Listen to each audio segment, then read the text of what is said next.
상대팀이 이렇게 탈락을 하는 순간에 감독이 바로 사라지는 건 처음 본 것 같아요. 감독님이 바로 사라지는 모습과 함께 팀이 8년 연속 포시즌 진출에 탈락이 확정이 되었고 김태형 감독 체제도 2년 연속으로 탈락이 확정이 되는 순간이었다. 살동 오리지널 아이고 롯데야 9월 28일 두산전이고 2대7로 지면서 드디어 8년 연속 포시즌 탈락이 확정이 되었습니다. 이렇게 비밀번호를 갱신을 하게 됐고 7788777 비밀번호를 갱신을 했습니다. 가능성이 사실상 좌절했었지만 오늘로써 확실하게 탈락이 확정이 됐고 비로소 이제 2경기를 남은 시점에서 그런 이제 내년을 확실히 올 시즌을 마무리하는 그런 결과가 나오게 된 것 같습니다. 자, 뭐 일단 오늘 경기를 지면서 뭐 남은 2경기가 크게 의미가 없어지긴 했지만 그래도 오늘 경기를 뭐 돌아볼 필요는 있겠죠. 일단 2대7로 졌는데 저는 뭐 좀 눈에 띄는 부분이 5회 8회 이 정도가 있었던 것 같아요. 일단 5회에 우리가 이제 선취점을 1회 주고 그 다음에 5회 초에 따라갔어요. 근데 5회 초에 동점 만드는 상황 일단 상대 선발 곽빈 선수가 너무 오늘 공이 좋아서 공략하기가 어려웠던 건 맞는 것 같아요. 공이 9까지 나오고 있으니까 너무 공이 좋았는데 5회 초에 선두 타자 레이에스 선수가 좌익수 중견수가 겹치면서 2루타를 만들어냈고요. 물론 잘 때린 타구였고 근데 또 상대 수비도 좀 겹치는 그런 아찔한 장면이 있었고 그 다음에 그 뒤에 전준우 선수도 유격수 땅볼을 때렸는데 유격수가 3루 야수 선택을 하면서 또 무사히 3루의 찬스가 만들어집니다.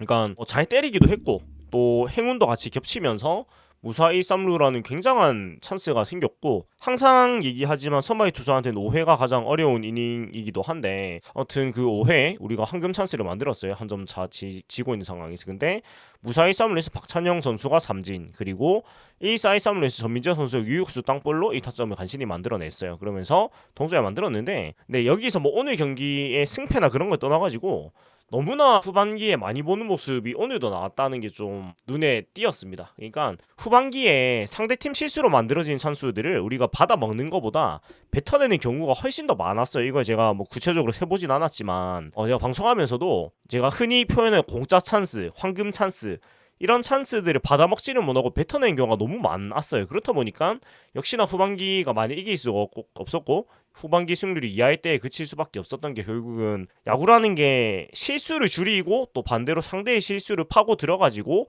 우리가 점수를 내고 해야지 이길 수가 있는 스포츠인데 상대의 실수는 우리가 받아먹지를 못하고 반대로 상대팀은 롯데의 실수를 다 받아보고 그러면서 이제 많은 경기들을 우리가 졌단 말이죠. 그래서 그런 상황이 오늘도 마찬가지로 반복이 되었다라는 생각이 드는 경기였던 것 같아요. 그리고 8회 초에도 좀 마찬가지 상황이 나왔는데 이것도 경기 후반에 계속 이런 상황이 반복이 됐죠.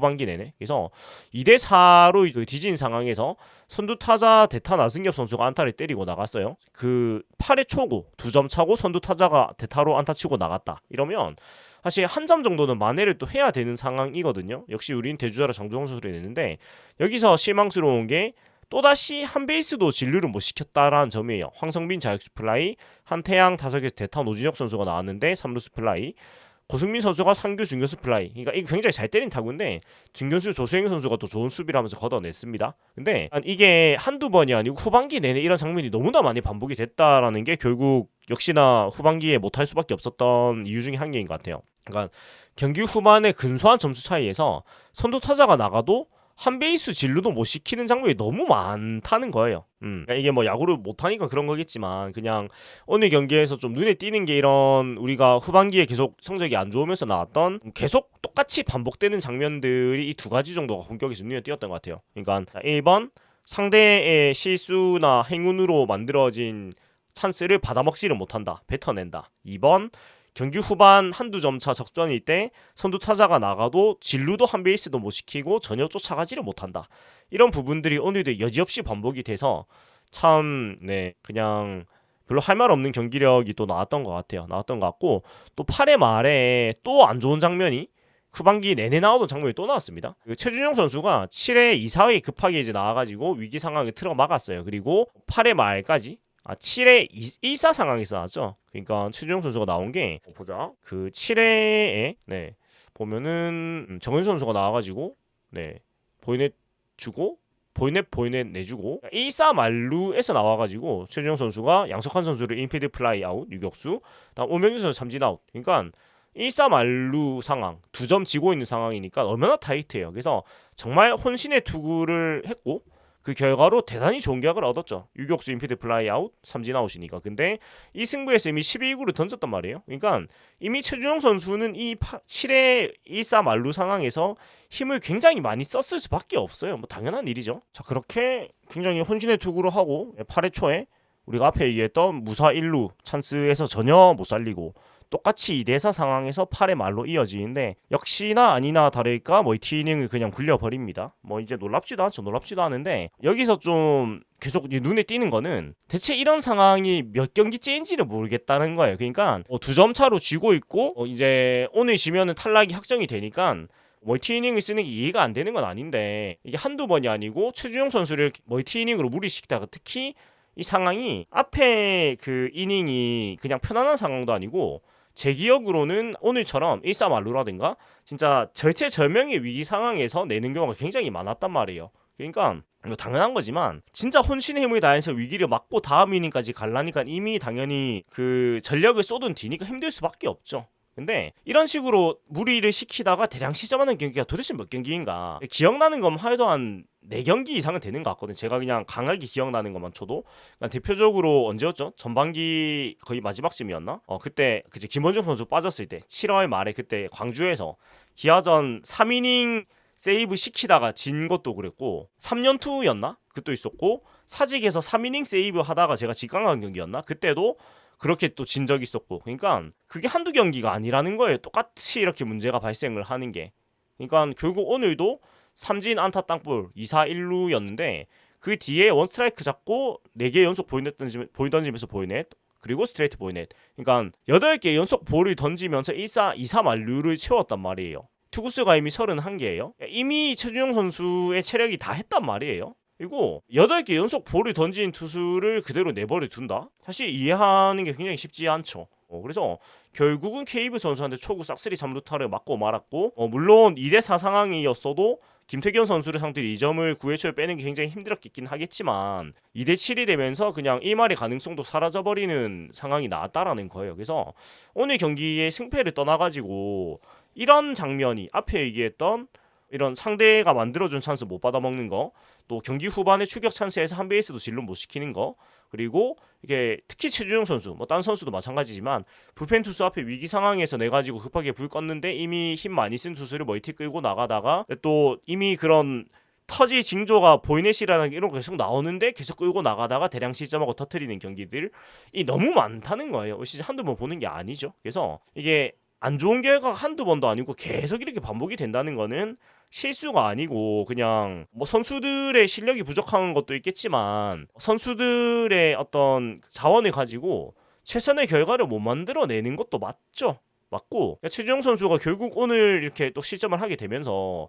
올 시즌 53.1이닝 35실점 평균자책 5.40을 기록하게 되었어요. 중간개투 선수 특히 우리 팀의 필승조 셋업맨이라 할 수 있는 최준용 선수가 평균자책이 5.40이다. 표면적으로 봤을 때는 굉장히 부진했다고 보이지만 사실 우리 팀 경기를 올 시즌 내내 보신 분이라면 누가 최준용 선수가 올 시즌 못했다고 얘기를 할 수가 있겠습니까? 절대 그럴 수 없죠. 그러니까 표면적인 숫자는 5.40의 평균 자책이지만 사실은 최준용 선수가 3점대 정도, 3점대 초중반?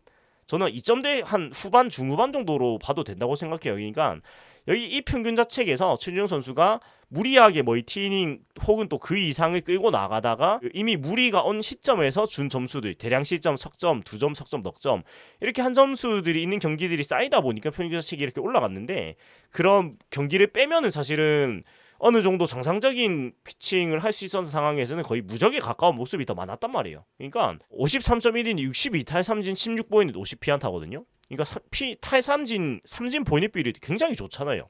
62탈 3진 16보이넷 이보다 좋을 수가 없다는 건데 근데 이제 50피안타 5피홈런 WRC 1.24 그러니까 이 탈삼진 보이넷 피안타 기록하고 평균 자체의 괴리가 굉장히 있단 말이에요. 그거는 이 선수를 베스트로 쓰지 못했다는 뜻이 되겠죠. 그래서 최준용 선수는 잘 쓰는 방법이 사실 견적이 나와 있고 아마 굉장히 많은 팬분들이 알고 계실 거예요. 수년간 최준용 선수 모습 보면 저도 많이 얘기했지만 기본적으로 체력 자체가 강한 선수는 아니고 그래서 근데 가지고 있는 구인이 굉장히 좋아서 그래서 한 이닝씩만 써야 되고 멀티 이닝은 진짜 불가피할 때 써야 되고 사실 연투도 연투를 하면 구위가 떨어지는 게 이미 나와 있는 선수란 말이에요. 그러니까 체력 자체가 좋은 선수가 아니라는 거 모두가 알고 있는데, 근데 그럼에도 불구하고 물론 어쩔 수 없을 때는 멀티닝도 써야 되고 뭐 연투도 시켜야 되고 하겠지만 어쩔 수 없는 상황이 아닌데도 너무 많이 썼다는 거예요. 올 시즌 결국 이런 그 표면적인 성적이 안 좋게 나온 거는 최준용 선수가. 그래서 이런 모습이 굉장히 아쉬웠고 안 좋은 모습이 계속 반복이 됐으니까요. 운영상에서 이런 건 좀 얘기 안 할 수가 없는 것 같고,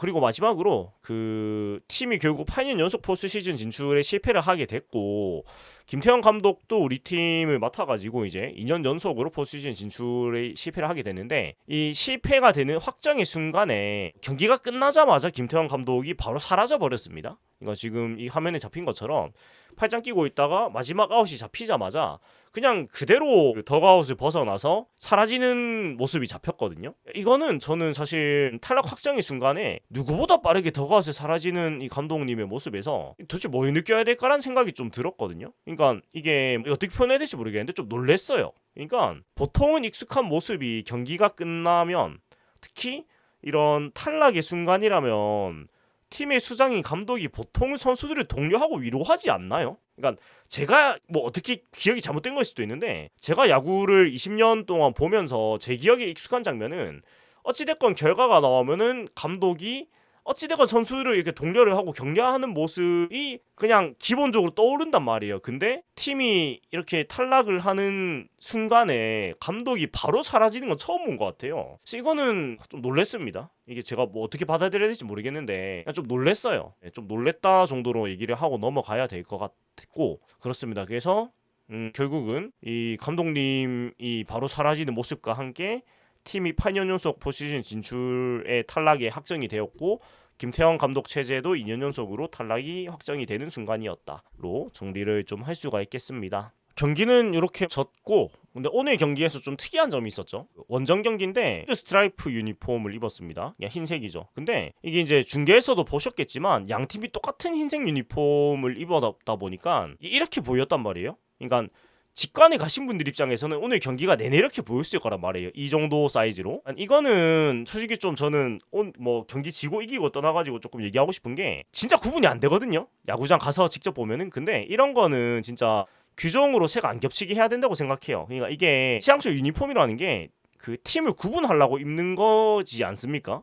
근데 작년까지는 그래도 색이 겹치는 경우는 없었던 것 같거든요. 그러니까 클래식 시리즈나 이럴 때 삼성하고 할 때도 홈 어웨이를 거꾸로 입은 적이 있었어요. 롯데가 올드 블랙을 입고 뭐 삼성이 올드 삼성 한자 적힌 걸 입어가지고 롯데가 홈 구장인데 검은색, 삼성이 원정 경기인데 흰색 이렇게 입은 적은 있었어도 양 팀이 똑같은 색깔이 겹치는 거는 없었단 말이에요. 근데 유독 올해 제가 기억하기로는 오늘 경기를 떠나가지고 다른 팀 경기들에서도 양 팀이 둘 다 뭐 색깔이 있는 유니폼인데 똑같이 뭐 빨간 계통을 입는다거나 파란 계통을 입는다거나 이런 경우들이 꽤 많이 본 것 같단 말이에요. 그러니까 물론 이제 다양한 유니폼 콜라보를 하고, 저는 사실 유니폼 다양하게 만드는 거는 좋게 봅니다. 그러니까 어찌됐건 뭐 프로 스포츠니까 그런 많은 굿즈를 만들어내는 것도 사실 저는 맞다고 생각하고, 뭐 살지 안 살지는 팬이 결정하는 거니까 물건 많이 만들었다고 뭐 싫어할 이유는 전 없다고 생각해요. 그 사라고 강요한 것도 아니고요. 그리고 뭐 다양한 캐릭터 콜라보나 그런 걸 통해 가지고 어찌됐건 팬들이 즐길 수 있고 소비할 수 있는 선택지를 늘려주는 건 좋다고 생각하는데, 근데 그런 것들이 너무 늘어나다 보니까 본질적으로 유니폼의 역할을 못하는 일이 자꾸 생긴단 말이에요. 그러니까 경기를 하는 양 팀을 구분하는 역할 자체가 안 되는 경우가 자꾸 생기니까 이거 같은 경우에는 KBO 규정으로 좀 못 박아줬으면 좋겠어요. 그러니까 유니폼을 합의를 해가지고 원래 입는 유니폼과 딴 거를 입는 건 좋은데 적어도 두 팀이 다른 계통의 색깔을 입어야지 구분이 되니까.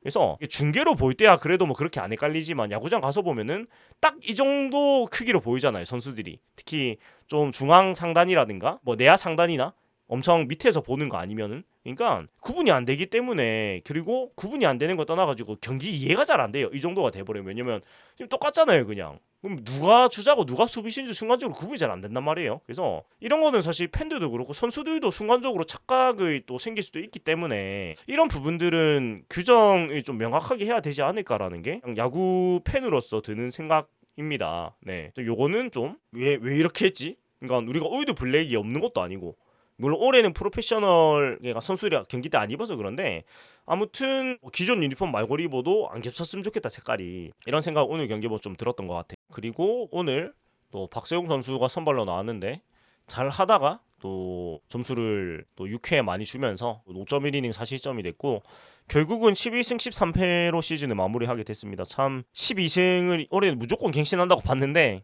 결국은 11승에서 멈추고 말았네요. 참 아쉽습니다. 네, 시즌이 다 끝나고 나면은 올 시즌 결산 콘텐츠를 제가 또 준비를 하겠지만 아무튼 참 마음이 안 좋네요. 그렇고 또 정철원, 정현수, 최준용 선수가 오늘도 정말 고생을 했고 정철원 선수가 74경기, 정현 선수가 82경기예요. 뭐 그렇습니다. 뭐 다 제가 시즌 정리되면 준비를 좀 더 해서 얘기를 할 거기 때문에 그냥 그렇다만 얘기하고, 벨라스케지 선수가 나와가지고 그래도 마지막 아웃수 잡아내면서 그렇게 됐고, 최준용 선수가 48경기 6월 중순에 합류했는데 48경기예요. 그랬고 이제 뭐 남은 경기가 2경기인데 일단 김상수 선수가 700경기에 한 경기를 남아 있어요. 그래가지고 남은 2경기에서 김상수 선수가 좀 등판 기회를 줬으면 좋겠다. 그러니까 일단 700경기라는 기록을 또 세우는 걸 이제 챙겨줘도 되는 입장이 됐잖아요. 탈락이 확정이 됐으니까.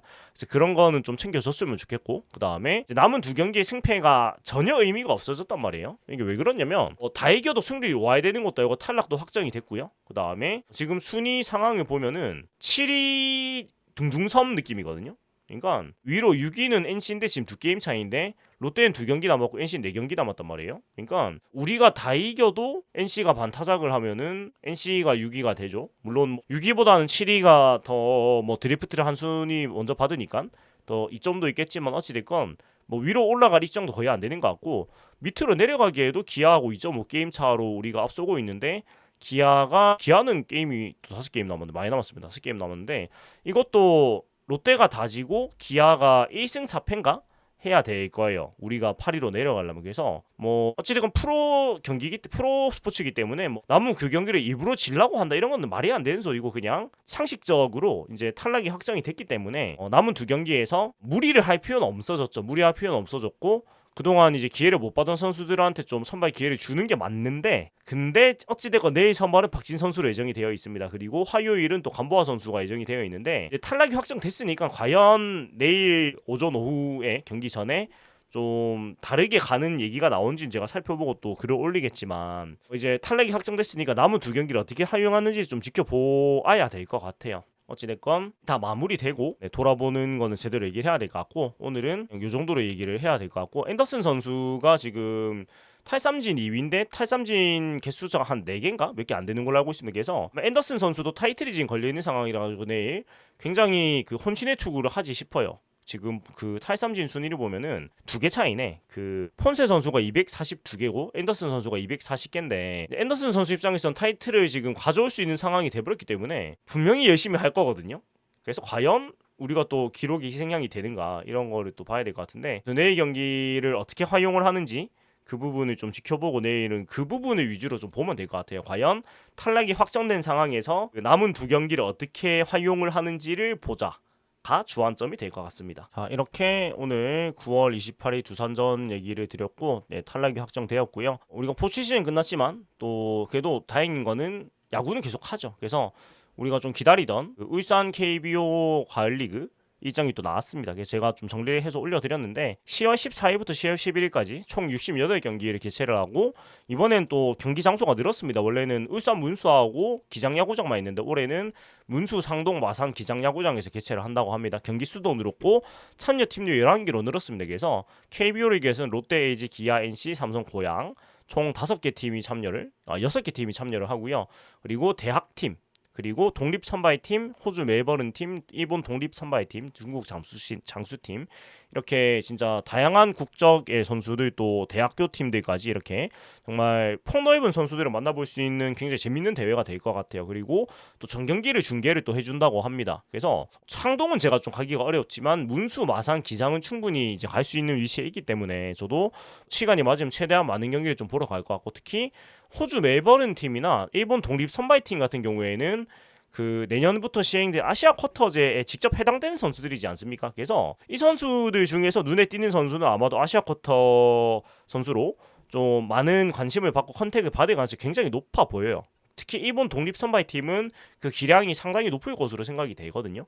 물론 뭐 중국 장수 팀도 해당이 되긴 하는데 아직은 중국 야구 선수들이 그렇게까지 수준이 우리나라 프로팀에서 이 정도인지는 좀 미지수긴 한데 또 몰라요. 중국 야구도 빠르게 수준이 올라오기 때문에 또 장수 팀에서 눈에 띄는 선수가 있다면은 혹시 또 모르죠. 아시아 쿼터 선수로 올 수도 있으니까. 또 독립 선발 팀에서도 독립리그 선수들 중에서 우리 더 박찬영 선수가 지금 좋은 활약을 하고 있듯이 또 좋은 선수들이 있을 수가 있고 대학팀도 마찬가지고 해서 굉장히 볼거리가 많은 이 가을 리그가 될 것 같습니다. 그래서 이 일정이 나왔으니까 좀 설레 마음으로 지켜보고 또 전국 체전 일정도 야구가 17, 18, 19일에 이제 경기를 하거든요. 그래서 이거하고 일정이 좀 겹치는데 뭐 롯데 경기 위주로 그리고 그 전국체전은 이제 부산팀 경기 고교부의 부산팀 일반 그러니까 대학팀이죠.